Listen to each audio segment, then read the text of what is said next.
To support this channel and get all of the latest videos, I would love it if you would click the subscribe button, like this video, and leave a comment. Any comment.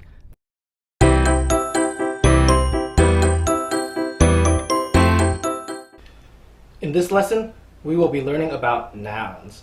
First, let's go through some definitions, and then we will go through examples of each, and then we will practice identifying nouns in sentences. Nouns are a foundational part of speech in English. Every complete sentence needs to have a noun.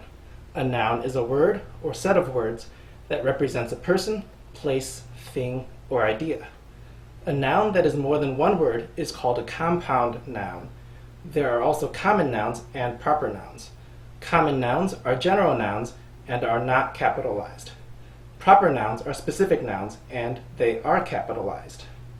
Okay, so now that we know these definitions, let's go through some examples of each.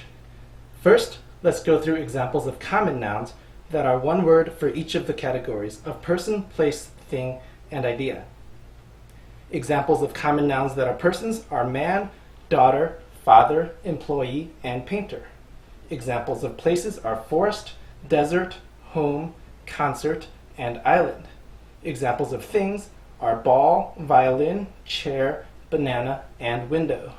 Examples of ideas are freedom, courage, happiness, amazement, and fear. Now let's go through some compound nouns for each of those categories. A compound noun for a person is circus performer. A compound noun for a place is tennis court. A compound noun for a thing is rag doll. I can't think of any compound nouns for ideas, so you don't need to worry about that. Now let's go through proper nouns for each of these categories. Proper nouns that are one word for person are president and George. Proper nouns for place are America and Beijing. Proper nouns for things are MacBook and Microsoft. Proper nouns that are ideas could be any of the words we said earlier, such as freedom and fear, if they are being personified, or spoken of as if they were a person or a thing. An example of a compound proper noun that is a person is George Washington. An example of a compound proper noun that is a place is the 100-acre woods, which is the home of Winnie the Pooh, another compound proper noun. An example of a compound proper noun that is a thing is Volkswagen Beetle. Now let's practice identifying nouns in sentences. First, I will read the sentence, and then we will try to find the noun or nouns in the sentence. I like to eat chicken. What's the noun in this sentence? The answer is chicken, which is a thing. Thomas Johnson is extremely tall. What's the noun in this sentence? The answer is Thomas Johnson, which is a compound proper noun. It's time to go to the store. What's the noun in this sentence? The answer is store, which is a place. Now let's try a harder one. John, my friend, rode his bike through Chicago, Illinois. What are the nouns in this sentence? The answers are John, which is a proper noun, that is a person, bike, which is a thing, and Chicago, Illinois, which is a proper noun, that is a place. The man used his MacBook to impart knowledge to others. What are the nouns in this sentence? The answers are man, which is a person, MacBook, which is a proper noun, that is a thing, and knowledge, which is an idea. And that's the end of this lesson on nouns. If you have any questions or if you have a request for a topic you would like me to cover in the future, just leave that in the comments below. In the next lesson, we will be covering verbs. I'll see you there. In this lesson, we will be learning about verbs.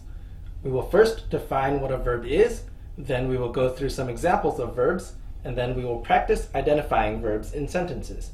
A verb is a word or set of words that shows action, feeling, or a state of being.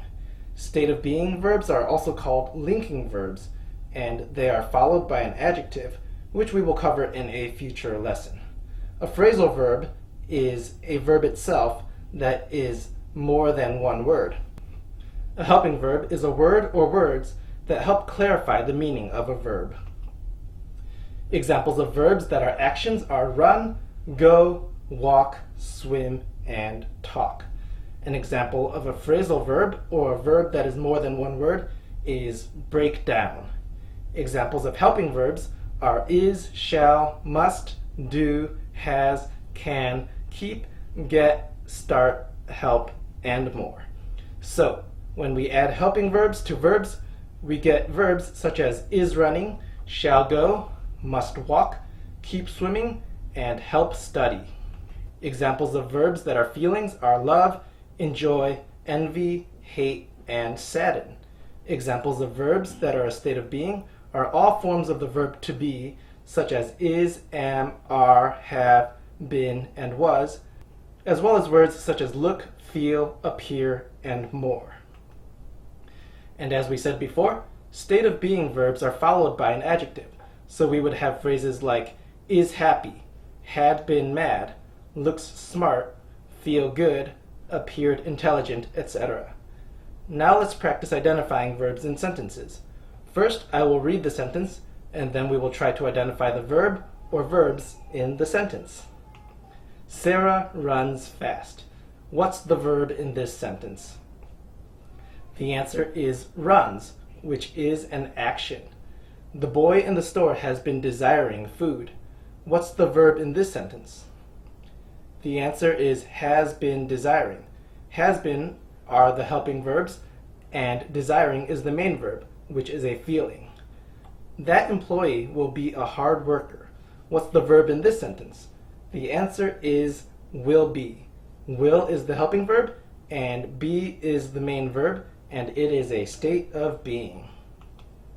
Now let's try a harder sentence with several verbs in it. I start attending class today, so I am experiencing nervousness, but I will be okay. What are the verbs in this sentence?